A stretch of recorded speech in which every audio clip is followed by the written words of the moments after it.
Recreational playground.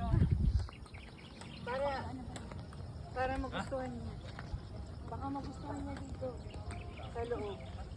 Para hindi na siya iyak-iyak. Ngawa! Shing! Basketball. Yun do, kine-expect niya yung mag-basketball.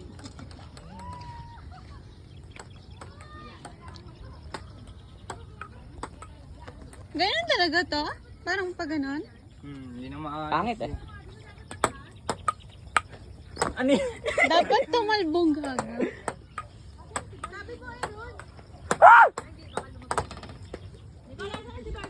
Ayan, tita! Doon sa ano post yun? Ha? Nakay ka na kasi